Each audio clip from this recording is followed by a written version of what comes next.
Assalamualaikum warahmatullahi wabarakatuh. Pertama-tama saya ucapkan terima kasih banyak ya kepada Fakultas MIPA Universitas Brawijaya yang sudah mengundang pada acara webinarnya.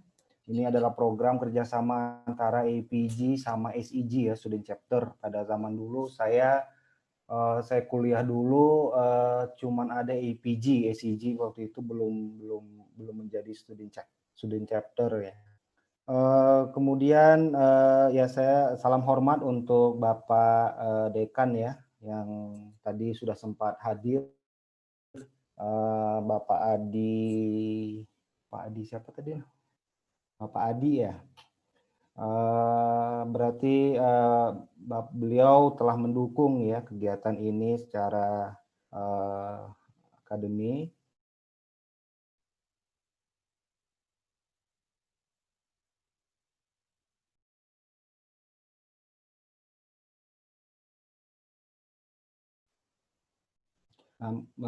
Dulu waktu zaman saya menjadi member APG, memang ini challenging untuk mencari para pembicara di dunia pekerjaan karena mungkin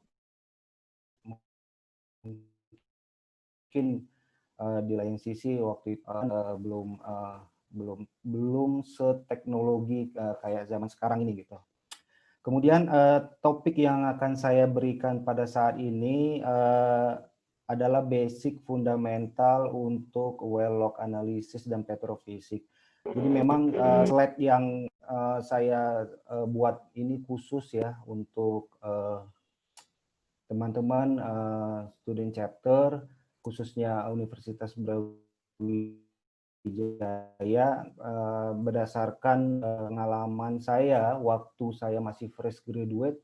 Saya pikir waktu itu apa ya yang menjadi kendala untuk memahami kalau kita menjadi well log analisis atau petrofisik, karena memang job desk petrofisik itu di kampus sebetulnya hampir sedikit sekali lah materinya, karena memang kayak saya dulu geologis, umumnya rata-rata teman-teman saya itu menjadi geologis, kalau geofisik menjadi geofisik gitu kan.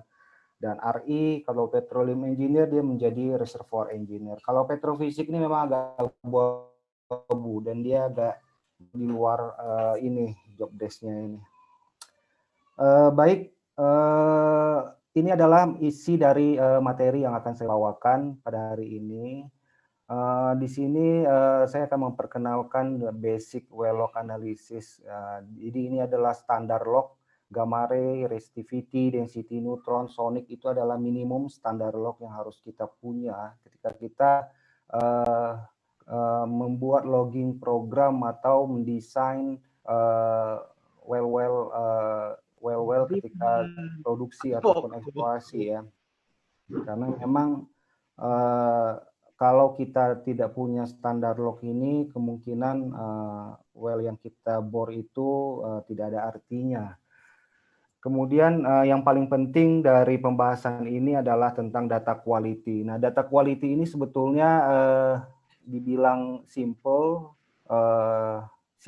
tapi dibilang penting juga penting karena jarang sekali orang memperhatikan ya data quality ini, karena apabila data quality ini tidak diperhatikan, kemudian dipakai untuk analisa dan ternyata datanya itu salah atau datanya itu banyak yang bad hole, itu kemudian semua analisa ke belakang akan salah, dan itu iterasinya cukup jauh ya dari petrofisik, kemudian dipakai geomodeler, akhirnya dipakai orang reservoir engineer dibuat dynamic simulation. Kalau data quality ini jelek, semua resultnya pasti nanti tidak benar lagi gitu ya. Kemudian conclusion. Nah, sebetulnya ada pertanyaan, itu bedanya antara log analis sama petrofisik itu apa? Rata-rata memang kalau kita berbicara di dalam satu data well itu disebut log analis. Tapi kalau petrofisik itu adalah iteration atau integration dari beberapa komponen seperti geological-nya, geofisiknya, kemudian sampai ke reservoir engineering-nya. Dan semua itu kita integrasikan pemahamannya menjadi satu, dan petrofisik adalah sebagai center support para user untuk geologis, untuk RI ya, untuk memprovide data-data yang kita ambil ketika sumur itu kita bor. Jadi dari sini perbedaannya kelihatan bahwa kalau ketika kita menginterpretasi suatu data, kalau dia cuman di well log basis itu disebut log analis. Tapi kalau sudah mencakup beberapa parameter lainnya dengan mengintegrasikan disiplin lain di dalam analisa kita disebut sebagai petrofisik. Kemudian sebelum kita membahas, mungkin kita harus tahu dulu ya terminologi dari log itu sendiri apa. Log itu sendiri sebenarnya adalah kalau dalam bahasa ininya disebut sebagai catatan. Jadi semua yang tercatat disebut sebagai log. Nah, kemudian catatan yang apa? Catatan yang kontinu, yang merupakan fungsi dari depth, dan kemudian ada grafiknya, kemudian ada ada skalanya, disebut sebagai well log. Nah, jadi log itu sendiri adalah catatan. Apapun itu selama dia catatan kita sebut sebagai log. Catatan mat itu juga mat log disebut. Kalau tentang well disebut log. Nah, kemudian kita membahas tentang well log itu sendiri. Jadi well log itu adalah data atau catatan yang merekam keadaan suatu formasi tertentu. Yang dicatat apa? Yang dicatat itu macam-macam definisinya. Di sini ada gamma ray, resistivity, density neutron, mungkin ada sonic.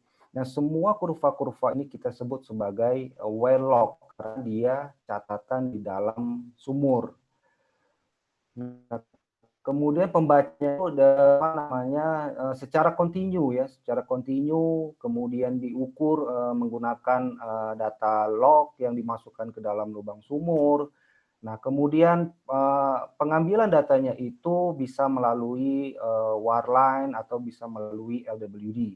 Nah, yang diambil itu adalah rata-ratanya, nilai rata-rata dari masing-masing tool yang dijemahkan di dalam suatu kurva gitu ya. Jadi memang ini adalah contoh skema bahwa well log itu sendiri ini adalah standar log yang terdiri dari ada gamma ray, resistivity, density, dan neutron.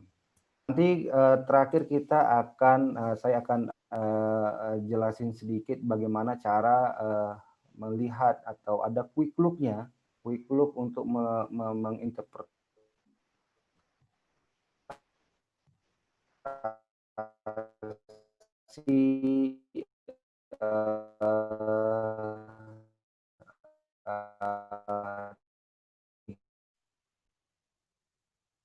ini adalah wish everyone, begitu kan?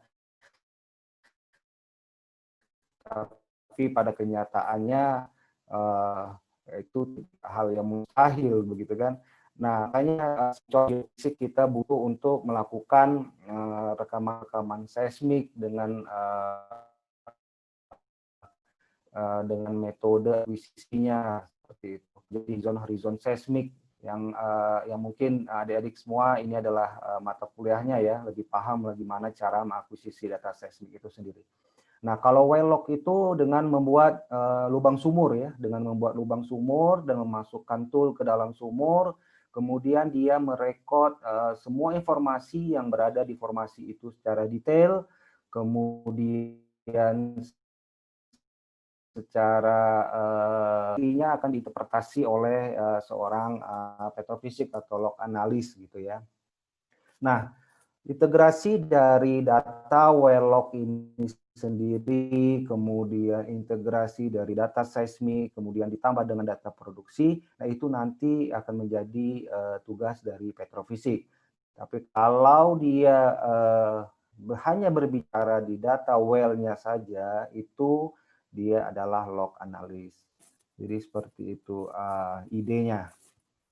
Nah, kemudian apa itu petrofisik? Seperti yang sudah saya utarakan sebelumnya, bahwa memang petrofisik itu adalah suatu studi ya, bukan hanya well log saja, tapi dia mempelajari mekanisme dari reservoir batuan dan fluid yang ada di dalamnya.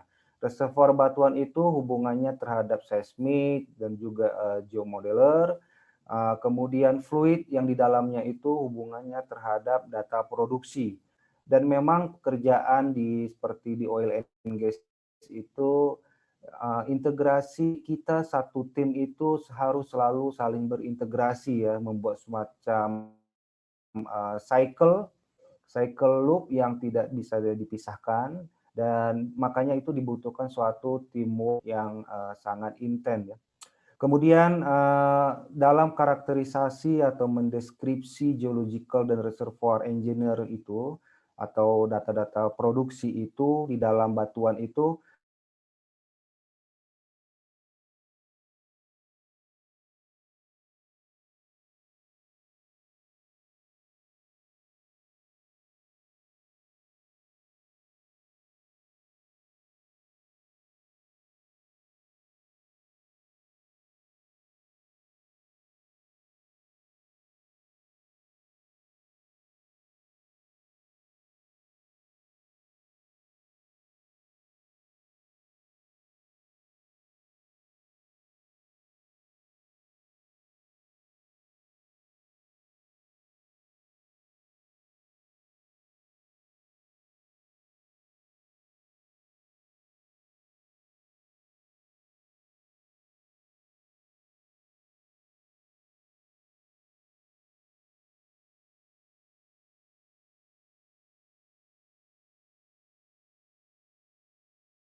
lagi adalah iterasi dan tidak bisa bekerja sendiri-sendiri.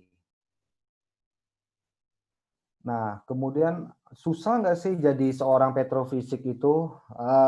Sebetulnya, berdasarkan ya pengalaman, memang dulu di dunia, akademik ya, untuk materi petrofisik itu sendiri, tidak terlalu detail ya dijelaskan. Memang semuanya, rata-rata kalau mahasiswa, tugas akhir itu maunya, kalau saya seperti saya background saya geologis dulu pinginnya memang, untuk menjadi geologis gitu kan.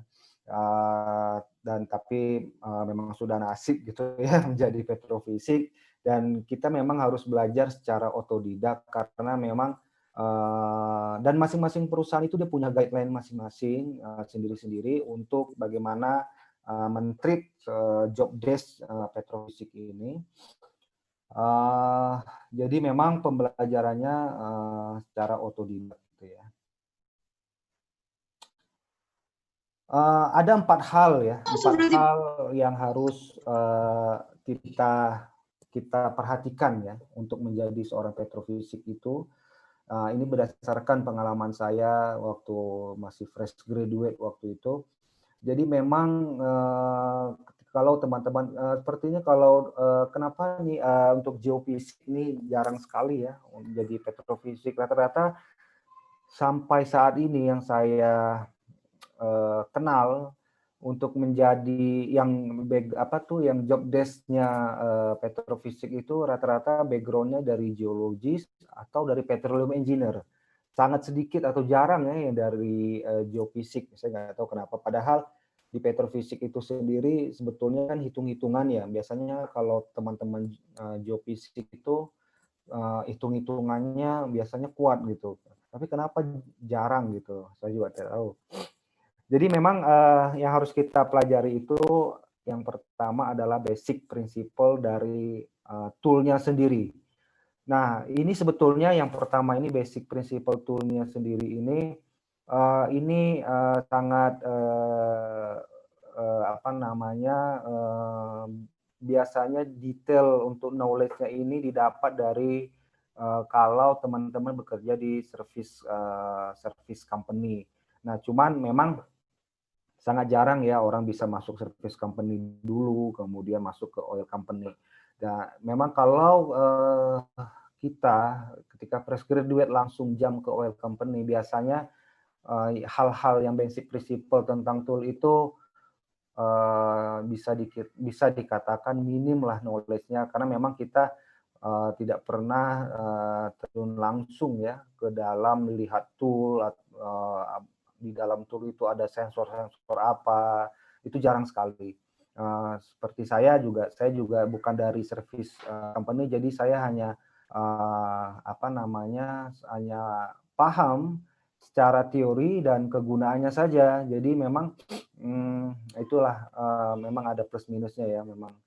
Kemudian, hal yang kedua yang harus kita ketahui adalah, bagaimana meng-QC, kemudian memakai data dan operation-nya pada saat akuisisi data itu seperti apa.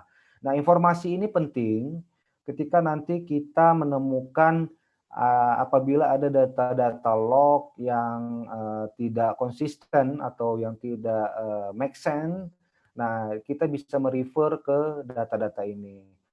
Nah, kemudian basic principle dari log analis. Nah, ini nanti, yang kita pelajari di akhir ya, bagaimana, basic-basic atau prinsip-prinsip, dari, data-data log, integrasi data-data log itu kaitannya dengan analisa atau interpretasi, atau kegunaannya.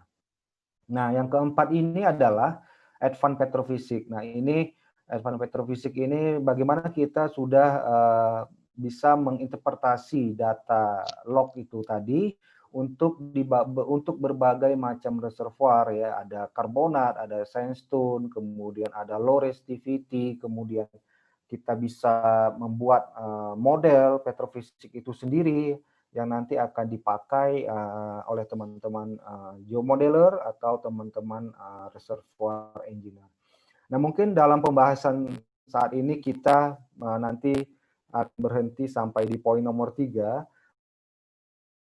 dan ini karena memang, fundamental, jadi, apa namanya, sampai poin nomor 3 ya kita, nulisnya.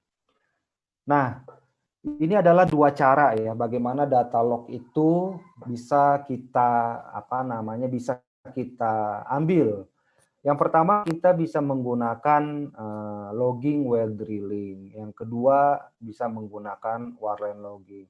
Nah, pada zaman, dahulu, sebelum, kalau dibilang zaman present, zaman sekarang ini rata-rata data itu diambil dengan menggunakan logging while drilling. Nah, ini agak-agak, apa namanya, agak baru ya. Zaman dulu itu selalu menggunakan warline, jarang sekali, tool logging while drilling. Jadi memang warline ini pada prinsipnya kita, membuat lubang sumur dulu, setelah lubang sumur jadi baru kita akuisisi datanya, baru kita ambil, atau rekam data-data gamma ray, resistivity, density neutron dengan menggunakan kabel. Nah, di sini ada, perbedaannya. Jadi warline itu dia menggunakan kabel, kemudian pengambilan datanya itu setelah pengeboran atau setelah terbentuknya lubang bor. Kemudian ada kelebihannya, pengukuran datanya itu dia lebih, lebih, apa namanya, lebih detail ya, karena semua parameter itu, bisa kita kontrol secara independen, dan reference depth-nya itu pun juga, menggunakan reference depth-nya si warline. Warline ini artinya kabel ya. Kemudian kalau LWD itu pengambilan datanya itu pada saat ngedrill. Jadi di, apa namanya, sensor-sensor log itu di-combine menjadi satu dengan, dengan mata bit. Ya, jadi datanya itu di-record ketika, kita ngedrill, sumur. Nah, kemudian datanya itu, setelah di-record, jadi ketika drilling, sambil mengambil data, kemudian pengukurannya itu tidak terlalu detail karena memang banyak pengaruhnya di sini. Pengaruh dari drilling parameter itu sendiri, ada EOP, kemudian ada, stick and slip, dan semuanya itu tentunya akan mempengaruhi terhadap pembacaan data. Nah, kemudian referensinya, nah depth-nya ini yang terakhir ini adalah poin penting nih, masalah depth, karena memang, apalagi kalau ada di satu well itu kita ngebor menggunakan LWD dan juga ada warline. Nah, biasanya nih kalau di run 2 ini untuk sumur-sumur exploration ya, kalau sumur-sumur exploration dia selalu, pengambilan datanya itu menggunakan LWD. Ketika ngebor kita dapat data, setelah lubangnya jadi kita run lagi warline. Nah, biasanya, meng-combine 2 data ini, permasalahan yang timbul itu adalah di depth shifting. Maksudnya, misalnya kalau sama-sama data gamma ray biasanya depth-nya itu tidak pas gitu ya. Nah, di sini tugas Petrovisic nanti, kita menggunakan referensi depth yang mana gitu kan. Ini Petrovisic yang akan, meng-combine semuanya menjadi final data dan sehingga bisa dipakai untuk teman-teman yang lain. Nah, kemudian, data minimum yang perlu kita perhatikan adalah, data-data dari, gamma ray, resistivity, density neutron, dan sonic. Nah, ini adalah data minimum yang harus kita punya dalam satu lubang sumur, sehingga, data sumur itu memiliki arti ya, sehingga kita bisa korelasi terhadap sumur-sumur yang lain untuk menginterpretasinya. Baik, sekarang kita akan coba bahas data minimum itu satu persatu. Di sini saya mulai dari, gamma ray log. Nah, ini adalah contoh, gamma ray tool ya, contoh gamma ray tool yang ada, apa namanya, yang ada sensor-sensornya. Nah, kita lihat dalam satu rangkaian, BHA atau tool assembly, untuk gamma ray saja, itu ada banyak, sensor-sensor di dalamnya, di mana sensor-sensor ini nantinya, eee, ditutupi oleh, apa namanya, selubung ya, selubung atau besi yang sangat kuat karena apalagi, kalau dia tipe tool-nya LWD ya, di mana di situ ada temperatur, ada perputaran, ada mud yang banyak gitu kan. Jadi memang sensor ini dibungkus dengan, selubung yang sangat, baja gitu ya. Nah, prinsip Gamare itu sendiri sebetulnya dia mengukur, apa namanya, spektrum dari potasium, uranium, thorium dari formasi. Jadi dia pada prinsipnya hanya mengukur 3 komponen di dalam formasi, yaitu, potasium, uranium, dan thorium dari formasi. Nah, nanti data Gamare ini kita bisa pakai ya, untuk time depth conversion, untuk, depth correlation khususnya ya. Nah, seperti yang saya katakan sebelumnya, biasanya apabila kita, punya 2 data yang berbeda, satu LWD, satu Warline. Nah, untuk mengkorelasikan depth-nya itu biasanya referensinya ke gamma ray. Karena memang gamma ray ini adalah satu-satunya log yang tidak terpengaruh oleh bad hole, bagus selalu gitu ya, dan dipakai memang untuk referensi, depth, untuk mengkorelasikan. Kemudian litologi dan mineralogi indikator, kemudian dia, umumnya dipakai untuk, membedakan, mana reservoir dan mana, bukan reservoir. Nah, kemudian terakhir biasanya untuk teman-teman geologis dia dari pola-pola gamma ray ini dia bisa, mendeterminasi ya posisi depositional environment, ini termasuk lingkungan apa, reservoir kita termasuk lingkungan, marin kah atau karbonat atau, lagu. Nah, itu bisa dipakai gamma ray untuk, dari pola-pola gamma ray itu untuk deteksi, seperti itu. Nah, ini adalah prinsip kerja dari gamma ray. Jadi gamma ray itu sendiri, dia mengukur, apa namanya, mengukur, potasium, uranium, dan thorium dari formasi. Nah, ketika kita punya tool, di dalam tool itu ada namanya source ya, source, kemudian source itu ditembakkan ke dalam formasi. Nah, kemudian setelah ditembakkan ke dalam formasi, nanti formasi akan menangkap, gamma ray itu. Nah, kemudian dibalikin lagi ke receiver, ke penerimanya, sensor penerima tool itu. Nah, dari, apa namanya, ketika dibalikin lagi tentu ada, apa namanya, energi-energi yang hilang ya. Nah, itu dari sensor penerimanya itu nanti akan bisa, dideskripsikan dan lahirlah sebuah kurva gamma ray, seperti itu. Nah, kemudian prinsip dari resistivity. Nah, pada umumnya, resistivity itu dia mengukur aliran listrik dari suatu formasi. Nah, kemudian, nanti ke depannya dia juga dipakai untuk menghitung, atau menginterpretasi ya, fluid content di dalam formasi, apakah dia hidrokarbon, atau dia water, atau dia, tide, seperti itu. Jadi pada prinsipnya resistivity tool itu mengukur, eee aliran listrik, dari tool ke formasi dan balik lagi ke tool gitu ya. Nah, di resistivity tool itu sendiri, jadi resistivity tool itu, ada sebetulnya ada 3 ya, lateral resistivity, ada induction, kemudian ada propagate resistivity. Nah, ini sebetulnya adalah algoritma yang didapat di dalam tool itu sendiri dan, kalau dia, lateral resistivity itu prinsip pengukurannya, sistemnya series ya, kalau kita dulu, ingat waktu zaman belajar fisika di SMA. Nah, prinsip series dia mengukur resistivity dari,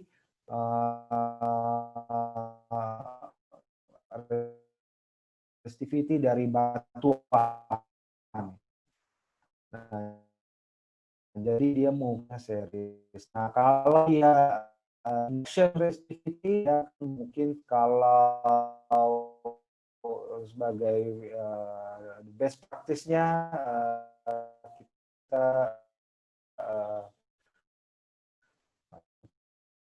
cukup tahu aja bahwa itu lateral depannya bisa L, kalau induction depannya I gitu ya. Kemudian, nah ini adalah bagaimana mendeskripsi yang kita pakai kalau sebagai petrofisik itu sebetulnya adalah artinya, ada true resistivity-nya. Biasanya kita dapat ada 3 kurva ya, ada deep, ada medium, ada shallow resistivity. Nah, ketiga kurva resistivity yang kita dapat dari hasil logging itu, kemudian kita coba koreksi, borehole correction-nya. Nah, kemudian correction, dan kemudian kita lihat lagi ada inversion atau tidak. Nah, dari sinilah baru dapat resistivity yang true. Nah, dari ketiga ini sebetulnya secara best practice-nya kalau namanya RT ya, true resistivity itu langsung pakai yang deep. Nah, tapi kalau dengan membandingkan 3 kurva ini, apabila di overlay satu sama lainnya berarti menandakan bahwa sumurnya itu engage ya, bagus gitu ya. Tidak ada invasion. Nah, tapi kalau ada separasi di antara 3 kurvanya, berarti kemungkinan di dalam data akuisisinya itu ada semacam mud invasion yang mempengaruhi data measurement ketika kita pengambilan datanya. Resistivity ini sendiri seperti yang sudah saya jelaskan sebelumnya bahwa kegunaannya adalah untuk identifikasi hidrokarbon biring ya, hidrokarbon biring. Nah, apakah reservoir kita itu ada hidrokarbonnya atau tidak, atau sudah water seperti itu. Kemudian dengan mengintegrasikan dengan data-data yang lain seperti gamma ray, density neutron, kita nanti bisa menghitung reservoir net pay thickness-nya. Nah, kemudian kita bisa menghitung hidrokarbon saturation-nya. Nah, ini dipakai juga nanti untuk perhitungan volume ya. Nah, kemudian kita bisa mengestimasi juga nih permeable zone atau tidak seperti itu. Nah, permeable zone ini artinya reservoir kita itu bisa mengalir atau dia tight seperti itu. Nanti kita lihat terakhir integrasi ke ketiga datanya. Nah, ini adalah neutron log. Nah, dari neutron tool itu sendiri, nah di sini ada beberapa sensor ya. Di sini ada density, ada neutron source. Biasanya neutron dalam satu tool ini dia tuh combine antara neutron sama density. Jadi posisi toolnya sama, tapi kurva atau log yang dihasilkan bisa dua ya, gabung ya, density sama log. Karena memang sensor-sensornya itu seperti ini, kita tahu bahwa ini ada neutron sensor, kemudian di bawahnya ada density sensor. Nah, untuk neutron ini sendiri sebetulnya dia semacam memancarkan neutron ke formasi, kemudian neutron yang terpancarkan itu seperti biliar ya, seperti bola biliar, dia akan bertabrakan dengan partikel-partikel atau elemen-elemen dalam formasi. Kemudian pada prinsipnya neutron ini dia mengejar hidrogen ya, inti dari hidrogen yang ada di dalam formasi. Sehingga kenapa biasanya neutron ini memang kegunaannya untuk menginterpretasi langsung, bisa dipakai secara langsung untuk mengetahui porosity dari batuan. Jadi dia ketika kita mau tahu berapa porosity, kita bisa langsung melihat ya dari log neutron tanpa perlu ada perhitungan detail lagi. Jadi memang dengan data neutron ini dia mengejar hidrogen, partikel hidrogen yang ada di dalam formasi. Nah, partikel hidrogen atau contohnya air itu memang selalu menempati atau mengisi lubang pori di dalam batuan, sehingga karena memang yang dicarinya hidrogen, jadi neutron ini bisa dipakai langsung untuk mengukur porosity dari batuan. Kemudian diintegrasikan nanti dengan density dan sonic, dia juga bisa dipakai untuk menginterpretasi litologi, kemudian bisa dipakai sebagai indikasi gas dengan mengoverlay dengan density log dan clay content gitu ya. Nah, ini adalah prinsip kerja dari density tool. Nah, sama seperti neutron tadi, jadi memang ini satu rangkaian BHA, bottom hole assembly, antara density sama neutron. Jadi di dalam tool density itu, jadi ada namanya source-nya itu disebut cesium-137 ya. Ini adalah source radioaktifnya yang dipancarkan ke dalam formasi. Kemudian si elektron-elektronnya ini akan mencari partikel-partikel formasi dan di situ si formasi akan menyerap partikel-partikel ini. Nah, energi yang tidak terserap akan kembali lagi ke detektornya. Nah, dengan kembali lagi ke dalam detektornya ini, kemudian di sini untuk density ini ada dua detektor ya, ada long sama short detektor. Nah, semua ini akan dikombine menjadi satu dan terciptalah density log yang nantinya bisa kita pakai juga untuk menghitung porosity, namun tidak bisa direct porosity dan dia harus dimasukkan ke dalam rumus lagi ya. Ada untuk mendefine porosity dari density ini ada rumusnya tersendiri. Kemudian digabung dengan data-data lainnya seperti sonic, kemudian neutron untuk menginterpretasi litologi. Dan juga sama seperti neutron tadi, kita cross-plotkan kedua log itu untuk menginterpretasi gas indication. Nah, data density ini, nah untuk bagi teman-teman geofisik ya, nanti bisa digunakan untuk membuat sintetik seismogram ya dengan gabungan density sama sonic. Nah, kemudian digabungkan dengan data neutron, dia juga bisa digunakan untuk menginterpretasi clay content. Nah, ini adalah satu rangkaian sonic ya, satu rangkaian sonic, toolnya sangat panjang kalau di lapangan itu dan sangat berat juga. Nah, ini sonic tool ini pada prinsipnya dia adalah sistem gelombang suara ya. Jadi dia memancarkan gelombang, kemudian nanti ditangkap kembali oleh receivernya. Nah, di situ akan ada algoritma di dalam tool itu untuk menghitung mana gelombang yang tercepat atau yang lambat. Nah, sonic ini nanti setelah kita dapat data kurvanya, ya, kita bisa pakai untuk menghitung porosity. Nah, lagi-lagi porosity yang didapat dari sonic itu nanti ada rumusnya tersendiri, tidak seperti neutron, ya, tidak seperti neutron yang bisa kita pakai langsung untuk mengetahui porosity-nya. Kemudian dia digunakan untuk litologi identifikasi ya, bersama dengan density dan neutron. Kemudian bersama dengan log density dia bisa digunakan untuk sintetik seismogram dan juga bisa digunakan untuk mengetahui semen bone quality. Kemudian ini adalah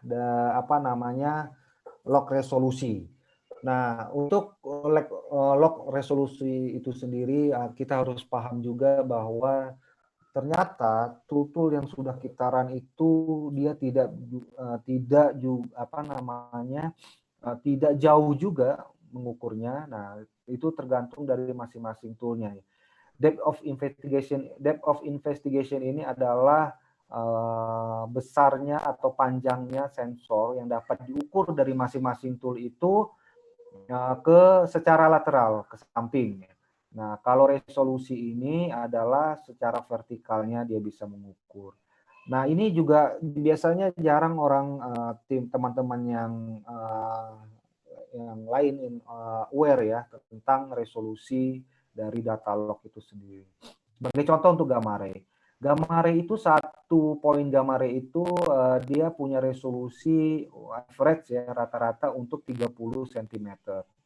Nah, kalau biasanya kalau kita ketemu isu ketika kita mengintegrasikan antara data log dengan data core. Nah, sementara kalau data core itu kan dia tidak terlalu panjang ya pengambilan, apalagi kalau dia punya core plug. Nah, data core plug itu tebalnya mungkin sekitar 1 inci atau 1,5 inci. Nah, data itu sangat detail ya, core sangat detail. Kemudian kita membandingkannya dengan data log. Data log di mana resolusinya satu data log itu 30 cm. Nah, pemahaman-pemahaman ini harus ada ya untuk di masing-masing teman-teman kalau bekerja secara integration. Jadi data log itu tidak sedetail data core. Jadi kalau kita mau mengcombine antara core sama log, kita juga harus tahu kita harus di lognya itu di core-nya itu sendiri kita harus buat average-nya. Jadi kita tahu resolusi dari data log dan resolusi dari data core.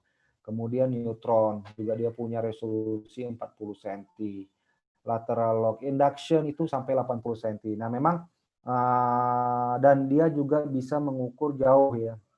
Nah, total induction, resistivity induction ini biasanya untuk kalau ada yang case-case yang banyak ya reservoir kita sekarang ini yang lagi ininya adalah low resistivity issue. Nah, biasanya memang kalau pakai standar namanya resistivity sudah low, itu akan ditinggalkan ya. Nah, tapi ternyata dengan berkembangnya ilmu pengetahuan, resistivity low ini ternyata bisa menghasilkan additional in-place yang baru ternyata.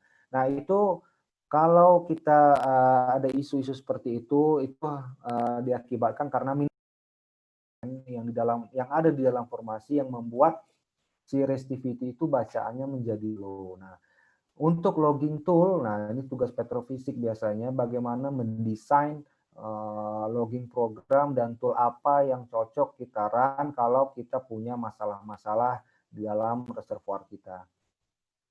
Nah, ini adalah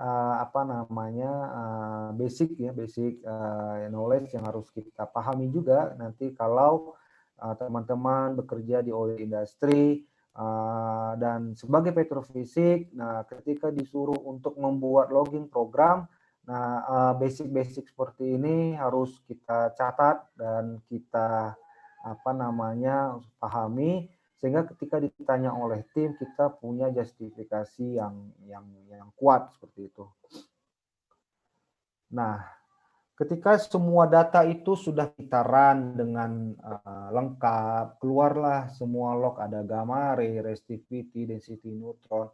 Nah, data itu nanti oleh service company akan di print ya dalam satu layout, dalam satu satu log yang panjang. Di sana sudah ada terdiri dari gamma ray, resistivity dalam track-tracknya masing-masing. Nah, data-data itu jangan langsung buru-buru kita gunakan untuk interpretasi. Nah, ini adalah poin utamanya bagi petrofisik dan harus kita sampaikan juga kepada tim yang akan menggunakan data itu. Dan tugas petrofisik itu pertama harus log display-nya itu harus kita lihat. Kemudian kita baca header log-nya header log-nya apa aja yang ada di dalam header log. Nah, ini dulu ketika saya fresh graduate, orang selalu bilang baca header log, terus saya dalam hati header log itu apa ya? Saya juga nggak paham header log itu yang mana gitu kan. Nah, sekarang ini pengalaman saya zaman dulu akan saya sharing pada teman-teman supaya kita sama-sama paham header log itu seperti apa. Nanti next slide akan saya tunjukkan secara detail header log itu seperti apa. Kemudian depth-nya apakah dia menggunakan meter atau feet. Nah, di situ di dalam header log itu ada. Kemudian general informasi. Kemudian di dalam satu log kertas yang panjang itu juga ada repeat paste-nya. Nah, ini akan kita sebagai seorang petrofisik harus membandingkan ya antara main paste itu artinya log yang di-run pada pertama. Nah, setelah dia TD, biasanya dia akan repeat lagi untuk beberapa section atau beberapa interval untuk mengecek apakah data log main ini ketika setelah pengeboran sama apa tidak dengan setelah pengeboran seperti itu. Kemudian tension. Nah, tension ini artinya tegangan ya kalau kita menggunakan wireline. Nah, tension dari kabel itu juga harus kita perhatikan karena ini nanti pengaruhnya ke apa namanya, ke depth-nya, kemudian apakah di sana ada apa namanya, overtension atau enggak. Nah, itu juga akan mempengaruhi bacaan dari data kita. Nah, dan kita juga bisa pakai untuk interpretasi apakah data ini bagus atau jelek seperti itu. Kemudian depth control. Nah, depth control ini, nah kalau kita tidak mengikuti operation-nya dari awal, kita juga tidak tahu ya apakah data ini apa namanya di-run secara wireline atau di-run secara LWD. Nah, di sini kita bisa lihat di apa namanya di dalam satu log kertas yang panjang itu. Nah, di sini kita bisa cek ya, ini zero to-nya di mana, kemudian apa namanya, perbandingan antara driller depth sama depth yang tertera di dalam masing-masing kurva itu seperti apa. Nah, yang kelima adalah log response. Nah, ini masing-masing apa namanya, masing-masing log itu punya responnya sendiri-sendiri. Nah, itu harus ada di mindset kita. Jadi gamma ray, kalau kita harap gamma ray interval itu adalah suatu interval yang apa namanya, interval yang reservoir, berarti harusnya gamma ray-nya ke kiri seperti itu. Dan kalau kita harap dia poros, harusnya density neutronnya ada crossover positif. Kemudian kalau kita harap dia ada fluidanya, berarti resistivity-nya harus tinggi. Nah, konsep apa namanya, pemahaman log response itu harus sudah menjadi sudah di luar alam bawah sadar petrofisik ya, untuk melihat log response itu ketika kita punya data log respon ini harus di luar alam bawah sadar kita. Oh, ini harusnya seperti ini, harus seperti ini. Kalau dia clay harusnya lognya seperti ini, gambarnya seperti ini, density neutron seperti ini.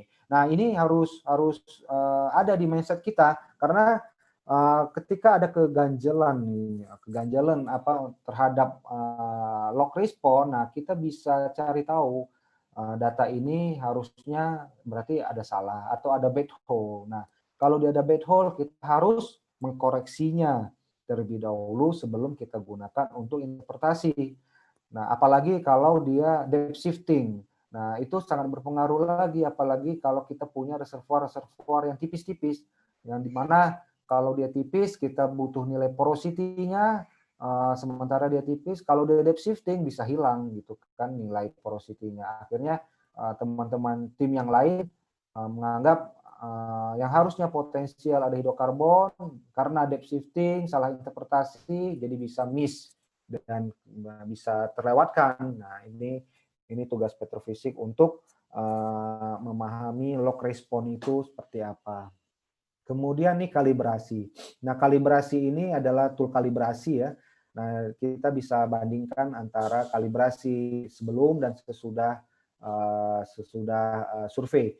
Nah, di situ ada apa namanya, ada barnya nanti di dalam log header itu. Sebelum misalnya untuk gamma ray tool sendiri, misalnya dia punya sebelum digunakan dia punya range sekian. Nanti setelah digunakan range-nya sekian. Nah, ini kalau ada perbedaan selisih berarti ada sesuatu di dalam log itu. Entah itu log itu apa namanya tidak bagus atau karena tool ada yang rusak. Nah, di situ semuanya bisa kita lihat dari log calibration ini. Nah, ini adalah 6 cara ya untuk meng-QC log itu setelah kita terima dari lapangan dan setelah apa namanya setelah di-deliver oleh service company. Nah, 6 poin ini yang harus selalu kita perhatikan. Nah, ini kalau seandainya jadi petrofisiknya di perusahaan saya, nah ini adalah soal ujian untuk dalam pembahasan petrofisik. Nah, kemudian, nah ini adalah log header. Nah, dari log header ini pertama ya, kita lihat ini saya ambil dari Google ya. Di sini ada nama company-nya, kemudian nama well-nya, nama field. Nah, ini adalah akan menjadi catatan kita sebagai petrofisik bahwa ini adalah well, misalnya di sini adalah apa? Well Hellman ya, well Hellman. Kemudian dari perusahaan Bill Barrett misalnya gitu. Nah, kemudian well location. Nah, well location-nya ini mana tempatnya gitu kan ada di sini. Nah, apa yang paling penting kita tahu adalah KB. Nah, ini KB-nya itu ini. Informasi KB itu posisinya selalu di ya di atas sinilah. Nah, KB ini akan kita gunakan nanti untuk menghitung TVD subsea depth. Nah, jadi log itu kita dapat dalam depth-nya MD ya. MD itu depth-nya pada saat apa namanya panjang sepanjang trajektori yang dilalui. Nah, kalau dia TVD subsea itu terhadap vertikalnya. Nah, untuk kalau kita apa namanya membuat semacam korelasi antar well, biasanya reference depth-nya ke TVD subsea. Nah, itu dibutuhkan KB. Nah, informasi KB itu ada di sini. Kalau di dalam log header itu tidak ada KB, kita bisa pakai DF ya, DF. Nah, ini biasanya tergantung tipe rig-nya nanti. Kalau tipe rig-nya itu masih ada rotary table, kalau dia bergabung langsung dengan DF, dia berarti KB-nya itu sama dengan DF, derrick floor ya. Nah, ini tergantung desain rig-nya. Nah, apa yang kemudian logging date. Nah, ini informasi kapan well itu dibor, itu ada di sini, kemudian run-nya berapa. Nah, sebagai petrofisik selain KB, kemudian kita juga penting top lock interval dan bottom lock interval. Nah, ini dua depth ini kita pakai nanti untuk membuat semacam gradien ya, gradien temperatur, karena memang gradien temperatur itu kita butuhkan untuk apa namanya untuk menghitung apa ada dipakai dalam perhitungan petrofisik sebagai input gitu ya. Nah, top lock ini akan kita gunakan informasi ini, kemudian bit size. Bit size itu ini kecil nggak kelihatan kayak. Bit size informasi ini juga kita gunakan apakah dia 12/4 atau 8,5. Nah, ini informasi bit size ini nanti kita gunakan untuk apa namanya menghitung mengidentifikasi apakah log ini ada bed hole-nya atau tidak. Nah, kalau ada bed hole-nya, nanti bit size ini akan dikombinasikan dengan log caliper ya. Kalau dia rugos atau wash out, nah kemungkinan kita lihat lagi apakah log-log lainnya itu masih bisa kita pakai atau tidak. Kalau tidak bisa kita pakai, berarti kita harus buat semacam synthetic log gitu ya. Tapi itu tidak direkomendasikan. Tapi kalau memang sama sekali tidak terpakai, apa boleh buat gitu. Kita harus buat semacam synthetic log supaya properti reservoirnya tetap bisa kita hitung dan informasinya kita bisa berikan kepada teman-teman geomodeler seperti itu. Nah, kemudian map properties. Nah, map properties ini informasinya ada di sini. Nah, ini map properties itu biasanya dia apa namanya dihitung dalam dua temperatur ya. Ini adalah surface temperatur. Nah, biasanya untuk log-log terbaru itu juga diberikan dalam bottom hole temperatur. Nah, map properties ini juga dipakai nanti untuk interpretasi sebagai input ya, sebagai input dalam perhitungan petrofisik. Nanti gunanya nanti diintegrasikan dengan resistivity log, ada equation-nya banyak gitu. Nah, secara otomatis kalau kita udah pakai software gitu, nanti dia akan secara otomatis untuk menginterpretasi fluid content di dalam formasi kita gitu ya. Nah, kemudian temperatur. Nah ini bisa kita ambil dari sini. Kalau di sini cuma ada surface temperaturnya saja, tapi nanti biasanya di sini ada bottom hole temperatur juga. Nah, itu bisa kita ambil di bagian sini dari well header dari header log ini. Nah, ini informasi-informasi di dalam header log ini sangat penting. Nah, karena sebagai input nanti kalau kita pakai dalam perhitungan petrofisik. Informasi itu kita cari di halaman ini. Kemudian ini sebetulnya tool configuration ini hanya sekedar informasi bagi petrofisik, tapi kita juga harus cek bahwa di sini kita tahu tool zero-nya di mana. Di sini ada juga informasi tool zero. Nah, yang paling penting bagi petrofisik adalah remark ini. Apakah data well yang kita dapat itu, log-log yang kita dapat itu sudah dikoreksi atau belum? Nah, biasanya itu ada tertera di dalam remark ini. Nah, apabila data itu sudah dikoreksi, sebagai contoh dia bilang, si kontraktor bilang gamma ray is corrected for bit size, tool size, mat weight gitu ya. Nah, jadi kita tidak perlu melakukan koreksi lagi terhadap data well, terhadap data log yang kita punya, nanti double corrected. Nah, double corrected akhirnya bisa menyebabkan kesalahan dalam interpretasi gitu ya. Nah, remark-remark seperti ini harus sebagai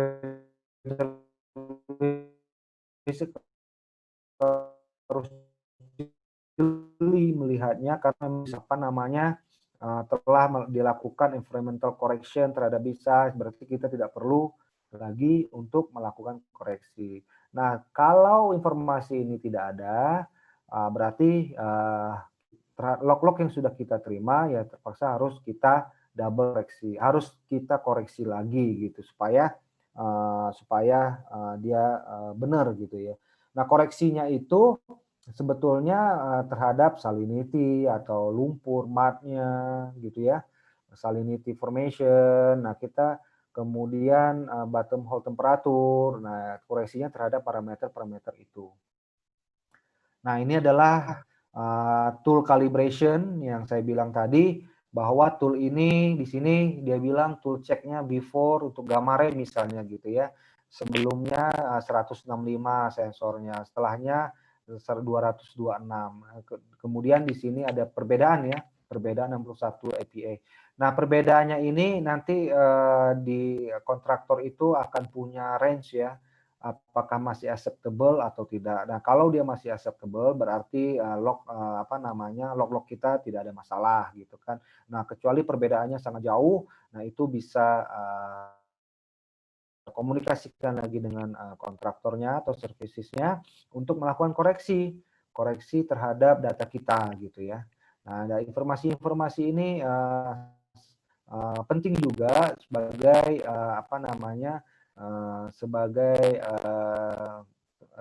klarifikasi antara kita pengguna data dengan services yang mengeran datanya, apakah data ini masih reliable atau tidak seperti itu.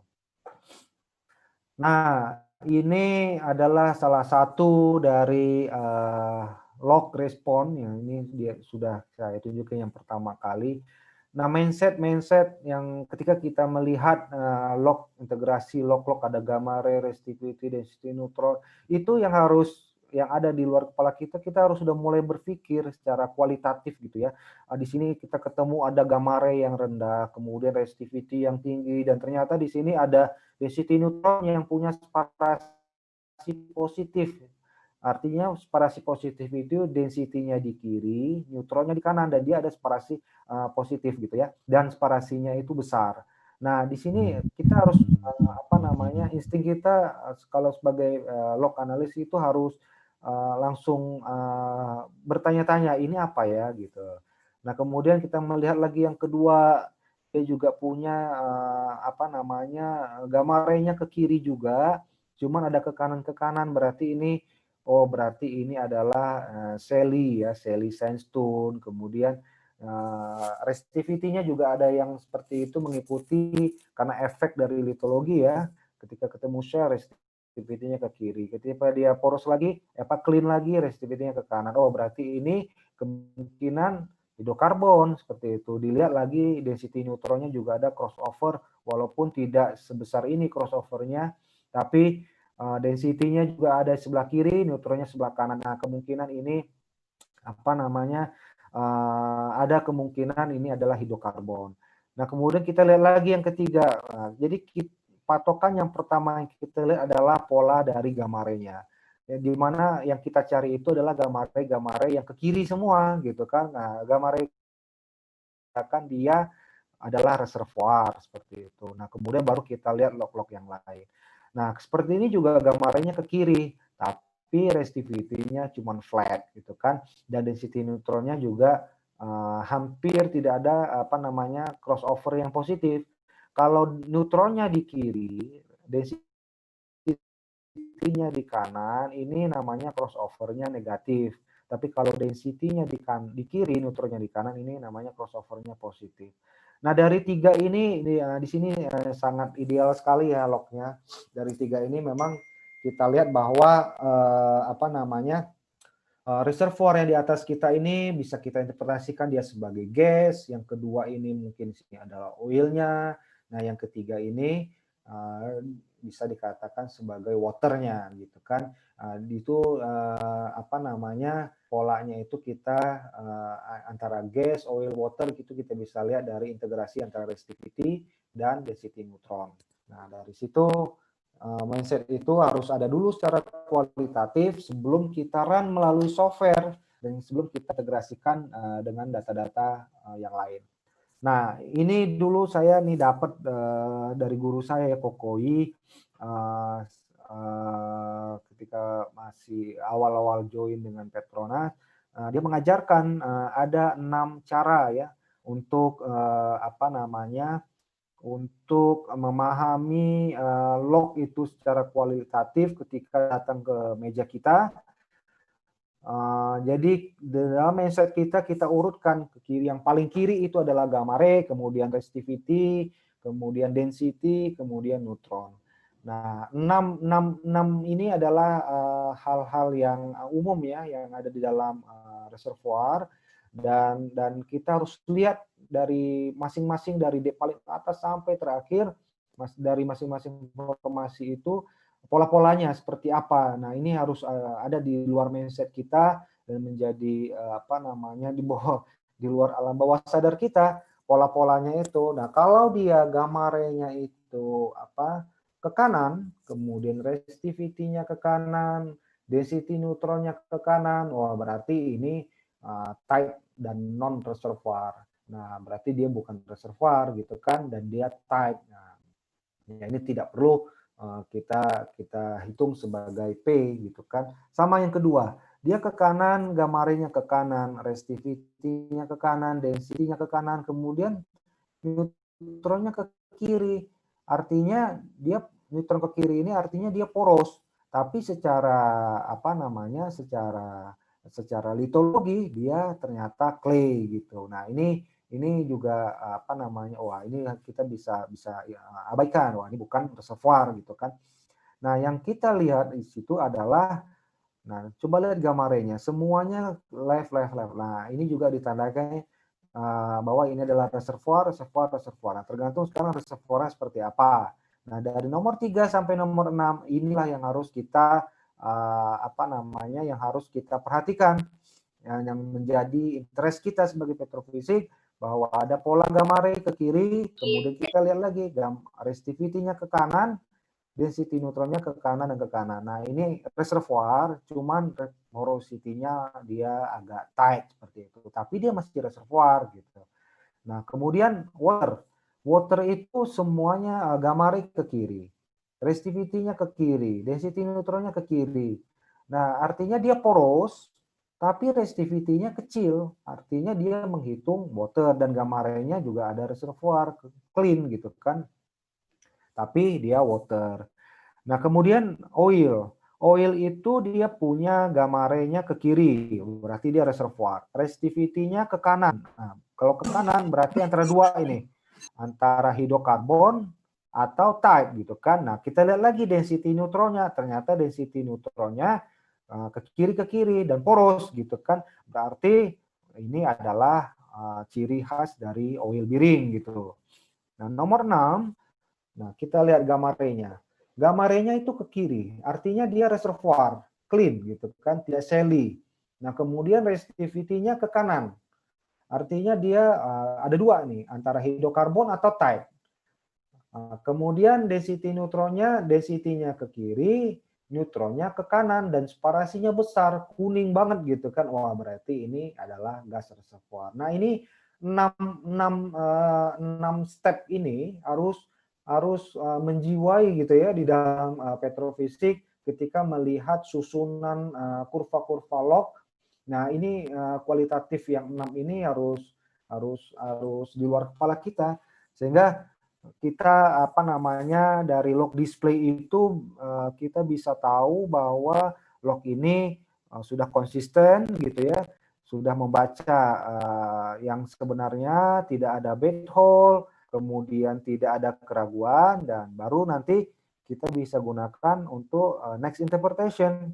Kita bisa masukin ke dalam software, apapun itu softwarenya ya. Karena sekarang banyak software-software di apa namanya di yang dipakai di oil industry, ada geolog, ada techlog, kemudian ada IP gitu ya. Kita bisa input semua data-datanya dan kita bisa gunakan untuk next interpretation. Gitu. Nah, kesimpulan terakhir dari sini, jadi ternyata petrofisicists itu dia tidak hanya berbicara tentang log saja, tidak hanya berbicara tentang log, tapi dia harus bisa mengintegrasikan log ini dengan data core atau dengan geological knowledge-nya yang nanti akan dipakai untuk static model oleh teman-teman geomodeler. Kemudian digabungkan juga dengan orang-orang teman-teman dari tim reservoir engineer dengan data-data produksi. Nah, apakah dengan tipe-tipe atau nilai-nilai porosity dan permeability yang segitu gitu ya bisa mengalirkan fluidanya, bisa memproduksikan oil atau water. Nah, integrasi semuanya ini baru bisa dikatakan sebagai petrophysicist. Tapi kalau hanya di well basis saja itu kita katakan sebagai log analyst.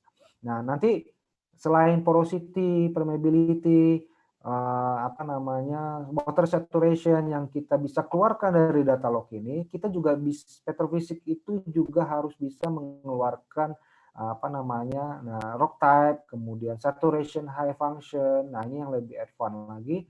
Nah, inilah yang dua data advance inilah nanti yang akan kita berikan kepada statik dan kepada dinamik selain porosity ya tentunya untuk perhitungan volume dan juga recoverable fluida di dalam formasi itu gitu. Oke, baik, mungkin itu apa namanya sharing session kita. Mungkin silakan teman-teman jika ada pertanyaan.